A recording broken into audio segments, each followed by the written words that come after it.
Hi, I'm Matthew Hersberg, and this is the Myopia Mindset. This podcast is your inspiration, education, and motivation on your path towards success with myopia management. And my guest for this episode is Dr. Marie Palladino, who I have wanted to have her on the podcast. I used to have a podcast called The Corrected View, and Marie was one of my guests for a panel episode. And I always wanted to do like a full interview with her and get like a deep dive and share her practice with the audience. I never got an opportunity to do it.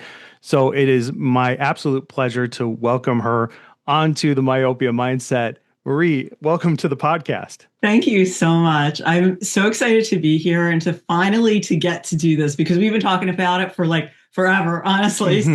So it's exciting to be able to finally do this. So yeah, definitely. And Marie, what I want to focus this episode on is what I consider to be your superpower. Okay.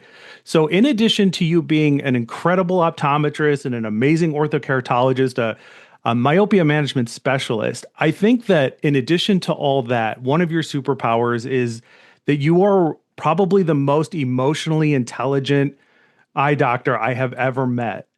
And I think that that is such a huge benefit in myopia management and in practice in general. And I want to focus on your experience and how you practice because I think it's very unique and I think there's a lot for the audience to learn from that. And I think it really goes back to the fact that like how you started out. But before we get into the origin story, why don't you give us an overview of your practice as it is right now, like a brief overview? Yeah, so I'm currently in a practice where I only do myopia management.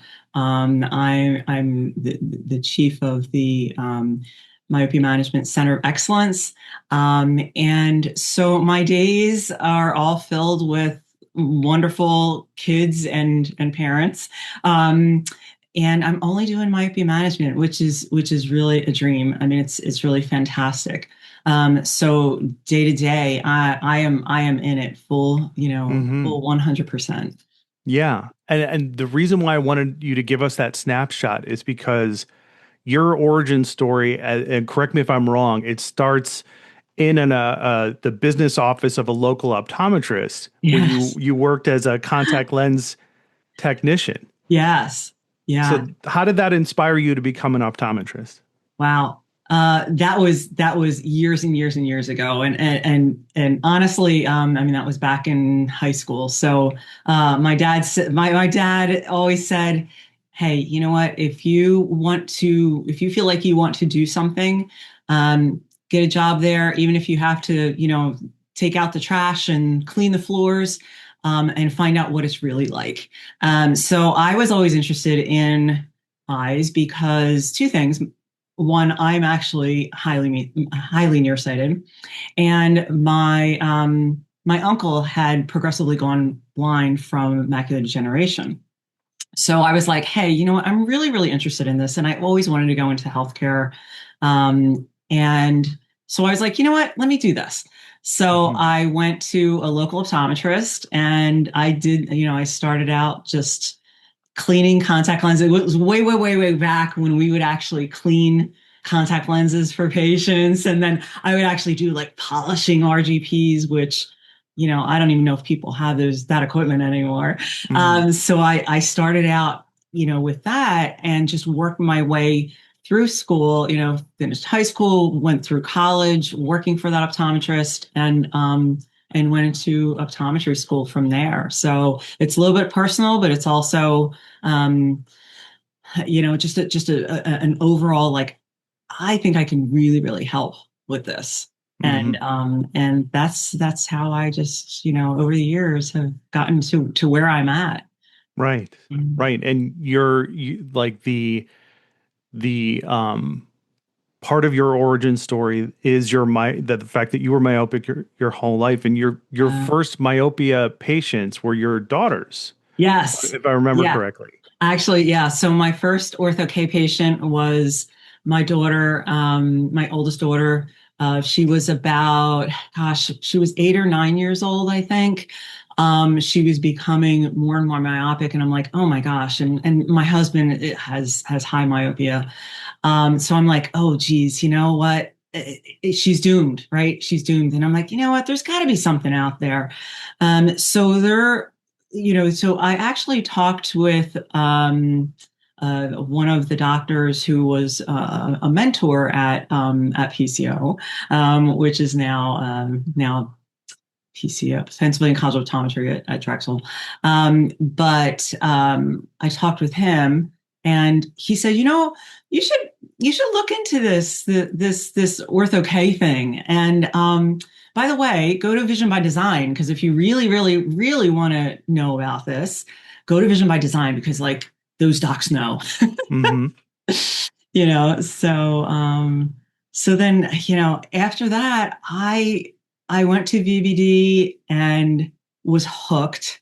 I actually had the honor of meeting Brian Holden, which is amazing, because he's like I feel like he's like the father of all of this, Mm-hmm. right? And unfortunately he's passed on, but wow, that just sparked me, and I was like, you know what, I can do this. So my oldest daughter was my first patient.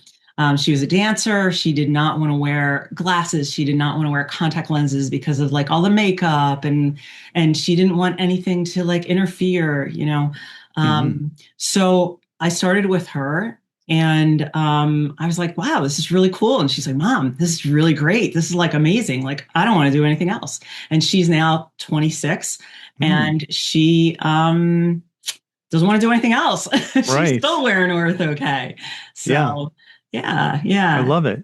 I love yeah, it. So, this part of, you, like I said, emotional intelligence and empathy that starts with your own personal experience, your connections, like you said, your family members, and your own journey.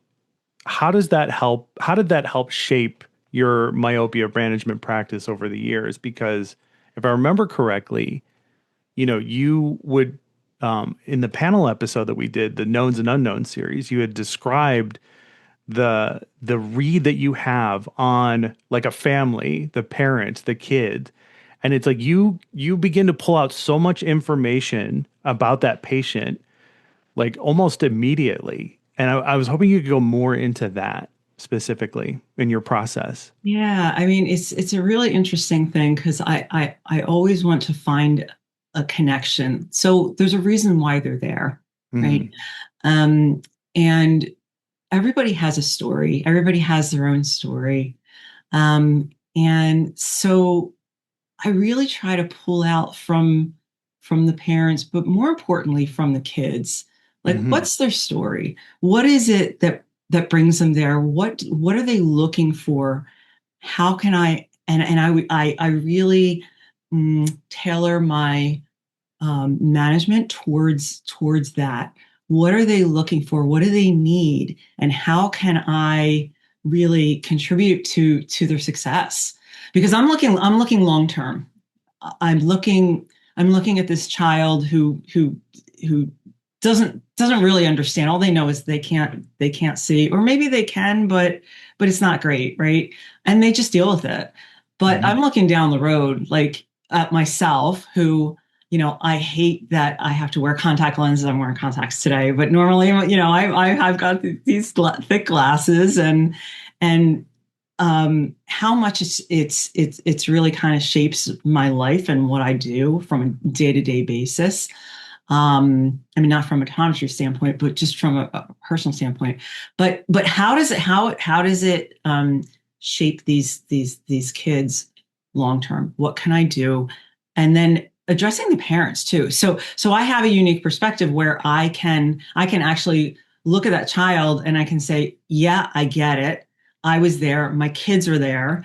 And then Right. I could also look at the parent and say, yeah, I get it. Because how did my kid at age, eight or nine be a -3 already? Like, Hmm. I felt so terrible. I'm like, there's got it, So I get it from each perspective, and I try to bring that into the management, really.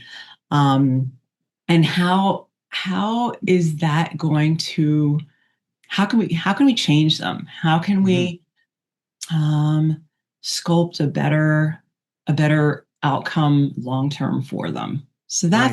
that's kind of what I do. Right. It's what kind of Yeah, questions are we asking the kids and the parents? Like, because I think a lot of, especially new to myopia management docs, they have a tendency to kind of bypass the kid and go directly to the parents. yeah, But because I love everything you're saying, like focus on the child, like, yeah, make a big part of it about them because it is about them, right? yes. So after years of doing this and having that emotional intelligence that I mentioned, like what kind of questions are we asking the child specifically? Oh, well, first of all, I asked them what do they do? Like, what does their day look like? Mhm. Um, how are they, seeing in school? What kind of activities do they do? Um, does it bother them that they have to hold on to these glasses and do the glasses get in the way when they're doing their activities, whether it be sports or whether it be, theater or dance or whatever it might be. Um, and really really kind of see from their perspective, try to get into their mindset basically, and say like, oh, where are we coming from?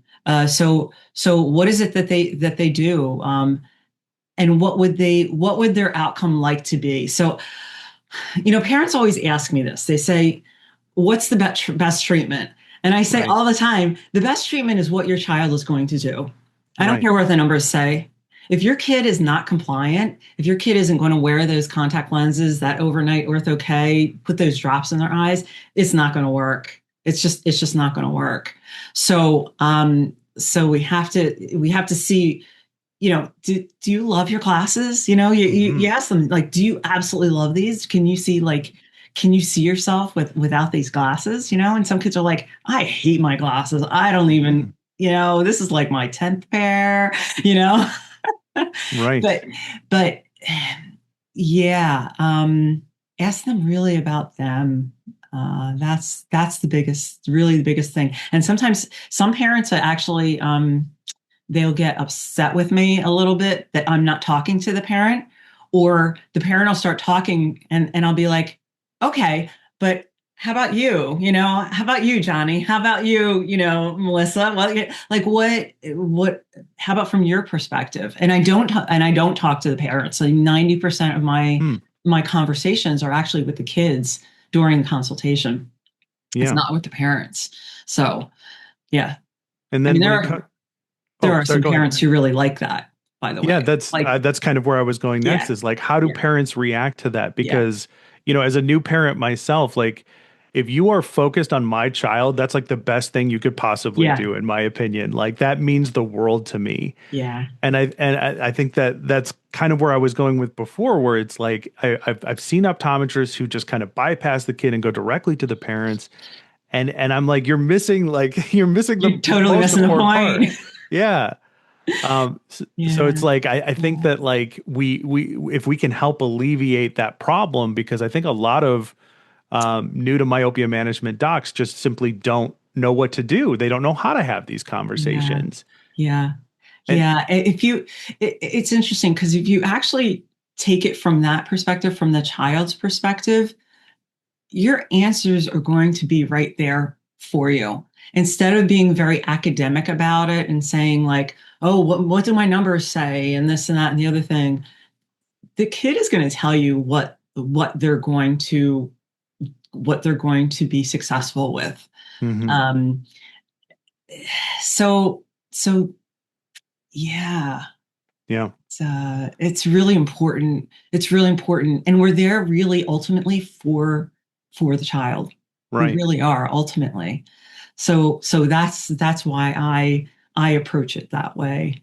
Yeah. Yeah, And you had to develop this over years of essentially trial and error, right? Because you come from what I call like the builder generation of myopia management. yeah, which is like you have like one foot in the pioneer generation and one foot in the next generation. You're the bridge between the two, right? Yeah, So definitely. when you first started out, if I remember correctly, you devoted 1 hour a week just to myopia management. So go more into that if you can, because I think that's Right. absolutely illuminating on getting started in developing. Right, right. So getting started, I did start when I had my a new practice. I started from scratch, totally cold, and built the practice from there. So what I did was I devoted 1 hour per week for myopia management.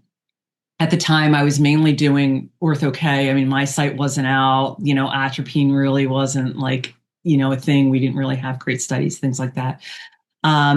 So I took 1 hour out of my schedule and I said, okay, so this is where I'm going to put my ortho K consult, whatever it would be, follow up, whatever.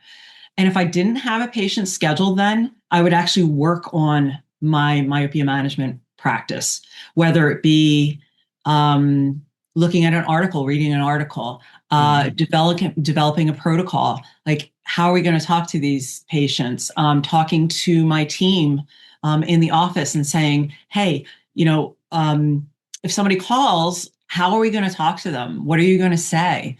Um, so I would take that time to work on that aspect of my practice, and it built from there. So when I realized I was actually um, booking that with a patient, an actual patient, I was like, okay, I'm going to add another hour. Hmm. So then I added another hour, and then I started getting booked up with that hour, and then it went to afternoon, like 2 afternoons, 3 afternoons. Then it got to a point where it was every afternoon. You could not see me if you were a routine regular patient. You could not see me in the afternoon for anything. It was always in the mornings. Hmm. So that's how I started out. Yeah. Yeah, I love it. It Uh, it really does like place this emphasis on, starting in a way that makes sense for what you can handle. It's like there's so many, I've been in a lot of practices where they're like, Matt, I just don't have the time to spend yeah. with a myopia management patient. And it's like, okay, well, how much time could you potentially devote, right? And one thing that stuck out to me, that you've said in the past, if I'm not mistaken, is you said that speaking of the consultation, the first consultation is where the long-term relationship is made or lost. Can you go more into that? Like, what does it feel like when you sense that you've kind of like lost someone in that room, and like what do you do in your consultation? Like, what is your process? Obviously, we don't convert everybody. Sometimes Right. consultations can be they cannot go anywhere. Sometimes you could have a parent that's right on board in that moment. So, if you've devoted that time, that 1 hour a week in the beginning, and then started with those consultations, I'm hoping you can go more into that to describe like how you developed that, because I think that's a big obstacle for a lot of new to myopia management docs. Yeah, yeah. The consultation really is critical. I do spend a lot of time, like I said, the majority of my time talking with the child. Um, but that also builds, and it's the foundation. So we'll talk about not only, the options for myopia management, but we'll also talk about what else they can do. I do always check in with the parent as I kind of go back and forth, and then like I'll say to them, like if the kid's like, oh, I love my glasses, right? I can't imagine myself without glasses. Like I'll even fall asleep with them, and you know, uh, and I'll kind of turn to the parent and say, there you go, we have our answer. Hmm. So I'm reaffirming as we go along. I'm reaffirming what I'm finding out from the child, and educating them and this is why it's so important that this field just is moving so quickly. You have to keep up on the studies. You have to keep, all of your information has to be updated, right? In your head. And that's why like the AOMC is so important. And that's why it's important to, to subscribe to like podcasts like yours and like, and things like that. Because you're reinforcing what you're finding with the child and with the parent. Where sometimes I notice that we're kind of going two different ways is when the parent they only want one thing for their child, and they'll come in and tell me that like that's all they want. They expect something even before they come in, so their expectation is set, and they're not listening. They're not listening to their child or to me. And that's where I unfortunately I do sometimes lose them is where they have a certain expectation coming in, or they've talked to other doctors, whether it be, optometrists or ophthalmology. I mean, it's both, honestly, because unfortunately, even though myopia management is standard of care, right? Not everybody. I don't know if they don't believe it or they don't know the literature or there's just not updated or whatever it is.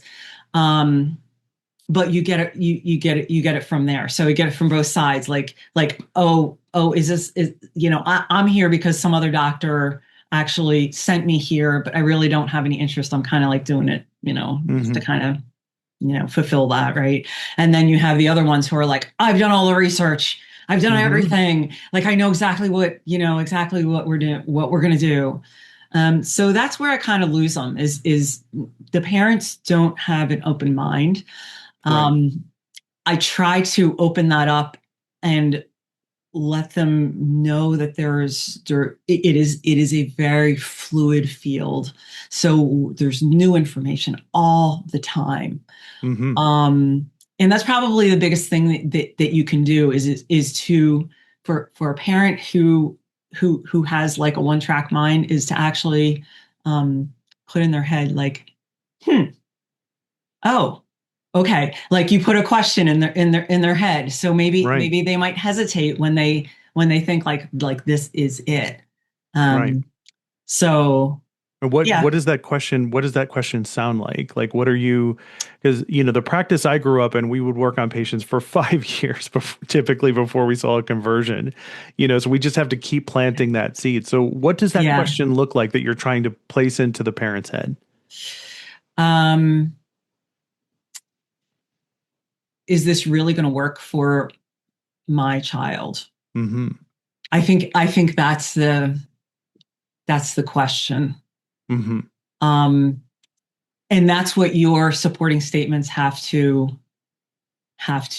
reinforce. Okay.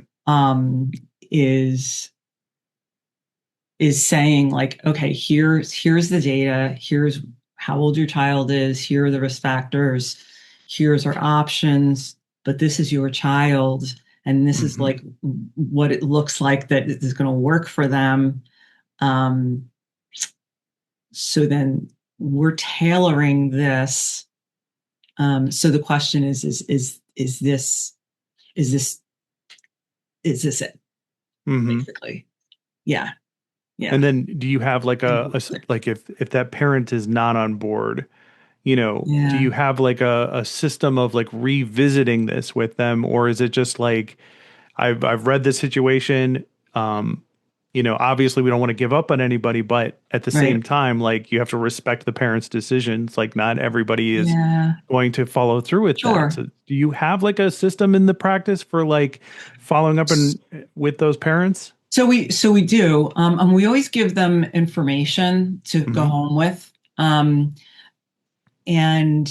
some of the tools that we have right now. I mean, I developed my own tools in the very beginning of, like, talking about outdoor time and working distance and lighting and things like that. But now we have something that we can actually physically, like, give to them.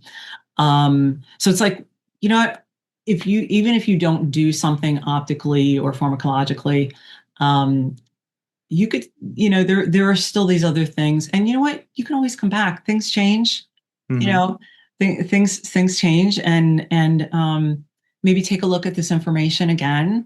Maybe implement, um, pick one thing, right? Hmm. Um, Limit your child's time on the computer. Hmm. Let's try and get them outside, like, a little bit more. If you could just do one thing, um, that would be better than nothing, Right. right? So you give them, you equip them with information, and so in the practice, then what we would do is we would actually have a follow up. Usually, my technician, my myopia coordinator, would actually call them and say, "Hey, I wanted to see if you had any other questions, if we can address anything." We always try to set up an appointment in like 6 months and say, like, well, let's see, we can actually physically measure this. So let's measure this in 6 months. Let's Right. do an axial length, at no additional charge, Right. and let's see if things stay the same, or if it changed. Right. And some of them some of them will accept and other ones won't. So that's our follow-up. I mean, that's what we do in our office. And if they're see I see a lot of patients on a referral basis. Hmm. So if they were like so I can't say, like, oh, we'll see you at your regular eye exam, right? Right. If I was in my own practice, then I could say that and be like, okay, well, we'll definitely see you in a year. How about we check it in 6 months, and we'll see where you are in 6 months, but I'll definitely see you at your year appointment, right? Hmm. I can't necessarily do that, but I'll say, like, go back to your primary eye doctor, and definitely make sure that you get in for your yearly appointment. Yeah. That's the other thing that I do. Does that same kind of philosophy apply to your like mental real estate when you heard rejection in the beginning for myopia treatment? Like Yeah. my note that I've circled a bunch of times here because I love it. You talk to everybody. You talk to grandparents. You talk to anybody who could potentially, because everybody knows a kid that needs myopia treatment. Yes. That's the unfortunate situation that we are in. It's like, Yes. the practice I grew up in, we talked about it with everyone. If that person in the office was like a single guy in his late 30s or whatever with no Hmm. kids, we still Hmm. talked about myopia with him Yes. because he probably has somewhere in his life somebody who has kids who need Yeah. myopia treatment. Right. And it's that word of mouth, that referral system. We didn't do any external advertising at Herzberg Optical. It was all word of mouth referrals. And it's like, if Yeah. you don't talk to people about it, you don't talk to your patients about it. I've seen practices where they said, Matt, I don't have any kids in my practice. All my patients are 60 years and older. And I said, well, they're probably grandparents, like, Right. start Exactly. talking to them. Exactly. So like, how did you develop this mindset of like, I got to talk to everybody, and how did you handle hearing rejection and over and over again in that instance? Um, I think it really stems from my whole passion for this. So like, you become what you think about and Hmm. what you talk about. So I was so like I was so passionate about this. Like, I couldn't help but talk about it, you Right. know? And I love making connections with people. As far as, I don't know, whatever, like I said, it could be sports, it could be the weather, it could be flowers, it could be, whatever. Because people are so interesting. Hmm. Honestly, I mean, there's so much out there. Um, it's just people are interesting, right? So you find that common connection, and you just go with it. And then you find out what their connection is. You listen to them, right? So Right. much of this has to do with like listening and really paying attention, like really listening, not just kind of like, Yes. yeah, yeah, yeah, whatever, but really listening to them. And that gets back to like the kids too, and the parents, like really, what are they saying to you? Are they just saying that they can't see? No, they're also saying that they feel uncomfortable, because of the way they look in their glasses, or somebody makes fun of them, or they break them all the time, or whatever it might be. So really listening to a person, and then it makes it a little easier for you to kind of share your story and your perspective and what you're doing. You know, um, yeah. Yeah. Yeah. I Making love it. connections, really. Yeah, I love Yeah. it. I think that that is a very common trait amongst the docs who have been able to really find success and stride with myopia management, not just being Yeah. passionate, but also being able to listen to them, to your patients. The Yeah. practice I grew up in, my dad is the optometrist. He wouldn't even bring up all the things that you would think you have to bring up, right? Like by the year 2050, half the world's population will be nearsighted. All the data, all the statistics, and he learned that like just that first part of that eye exam is just asking those questions, right? So if Right. we're speaking directly to a new to myopia management doc, how do we help her figure out if her passion for it? Because I say all the time, like, you know, um, passion can't be taught, but it can be learned. Like you can find your own Yes. passion by hearing someone like you talk about it, right? Yeah. So how do we help a new to myopia management doc find her passion? And then what does that listening look like? Like what kind of questions are you asking? Like there's so much pressure to start blasting patients and their parents with information. Hmm. I imagine you learned the hard way on that one too. It's like Yeah. you can just saturate them with data. Yeah. So Yeah. how do we help her find her passion? Like that's something that you described, like you became very passionate about. So if Yeah.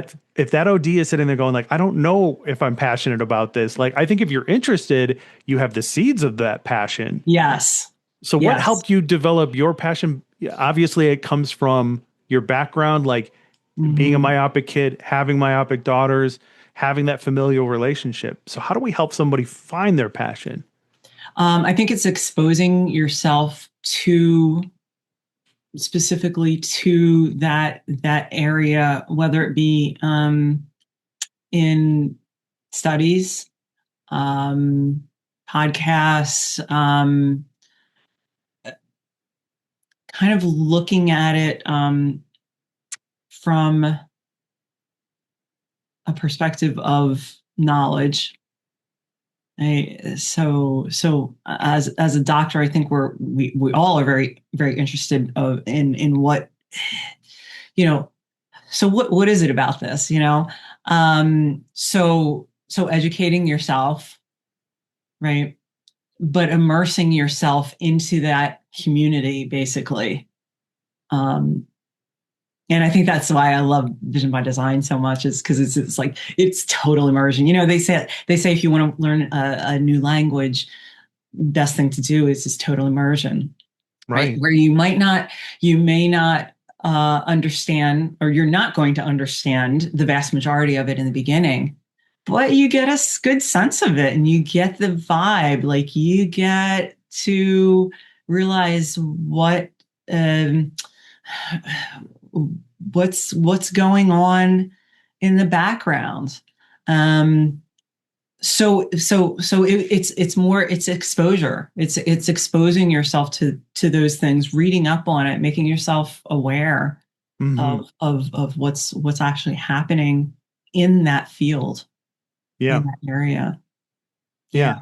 Yeah. I Yeah. love that. The language analogy is so right on because Vision by Design, you are shoulder to shoulder with docs who are there for the same reason you are. And that meeting was developed on the idea of like getting people to talk to each other and forming that Yes. community. and you've been a part of that community, for a long time, and you've taught at boot camp. You've been on the AAOMC board of directors. You played an integral role as being like a member of the AAOMC. So I love that. I love that example of like you have to immerse yourself as if immersing yourself in the language of wherever you're traveling to. I Right. think that is so right on. Mhm. Um, okay, so let's close on um, charging appropriately for what you're doing, because I imagine that this was a very difficult lesson for you to learn. It seems like it's a difficult lesson for a lot of docs. But as somebody who has, like I said, that emotional intelligence, that empathy, as somebody who wears her heart on her sleeve, um, talk about like how you came to the conclusion that like if I don't charge appropriately for this, it's going to have negative consequences for my ability to just do this in general. Yeah. Yeah. That was a hard thing for me. That was really, really difficult for me. But developing fees, you have to start somewhere. And I know we're at the end here, but that's one thing I want to emphasize is for a new OD in this, you just have to start somewhere. Hmm. Uh, Caroline Kalki has said this to me like day one when I met her first time at Vision by Design, and another amazing person. But it's like you just have to start. Pick someone, pick Hmm. a vendor, pick a design, pick one treatment option. Do one. Just start. Don't get this analysis paralysis, and don't think you have to know everything about everything to start. You will have enough, and if you don't, you could always find out. Right. There are people out there who are so free and willing to help you out, whether it be for fees, whether it be for designs, whether it be for troubleshooting, whether it be for parent communication, whatever. We're out here. We want to help you. Like, we really Hmm. want to help you. This is so important, and it's so life changing that it is just um, it's so worth it. It's so Right. worth it. Seeing those kids. I mean, my first kids were in this, it's been what, 20 years or so now. Well, yeah, I mean, almost 20 years now that I've been doing, ortho myopia management. But seeing those kids now who have gone through elementary school, middle school, high school, through university, and then through grad school, and are out now in like amazing freaking jobs, and they have changed very, very little in their prescription. Right. It's Yeah. so rewarding knowing that you have helped this child like for the rest of their life. So I got off Yeah. track there. No, I love it. To your point, like how many people in the world today can say that they are making a genuinely good impact that is helping another person's life, that's changing their life, right? For the better. And I think that optometrists, specifically optometrists who are doing myopia management, are achieving that goal. And I think that like that's a great, what you said there is a great way to kind of anchor that passion and explore it and figure out it's like I genuinely want to help these kids. I genuinely want to make an impact. That's what you went to optometry school for. I've never Right. met an optometrist who said I went to optometry school to make money. It's like there's better ways to I make money. know, right? Like so I True. love everything that you said. And what a great way to close out our conversation. Marie, thank you so much. I totally Thank forgot you to so ask for your much. contact information in the beginning. I told you I would. If anybody has any questions for Yeah. you, or maybe I did ask you, I don't remember. Anyway, No, I don't think so. I always forget to do this. I I don't know know, why, but right? Yeah. so if anybody who has questions for you or wants to reach out, if they're like, I could use, I have some questions for you. How can they get in touch with you online? So honestly, the best way would be, I mean, well, you could always look on LinkedIn. I'm on LinkedIn. You can message me on LinkedIn, just connect with me and message me, and email. So it's I Dr. Marie. So it's EYEDR Marie MARIE at gmail.com. So Perfect. they're probably two of the best ways to get a hold of me. And Yeah. yeah, I'm just so grateful that you had me on, Matthew. I'm glad we got a chance to have this conversation. Like, like I said, I've wanted to have you on for a long time, and it's one Yeah. of there's like I've mentioned this before. There's a whole set of docs who like that it was like I regret not being able to do full interviews with, and like I said, you're such a genuine person. And a big part of my messaging is genuine authenticity, and you're such a perfect example of that because, like you said, you're wearing your heart on your sleeve. And who you show up as at the practice is who you are as a human being, and I think that that's a huge step. That genuine, authentic approach in myopia management. I wish I saw it more often, and I think that's something we need to promote.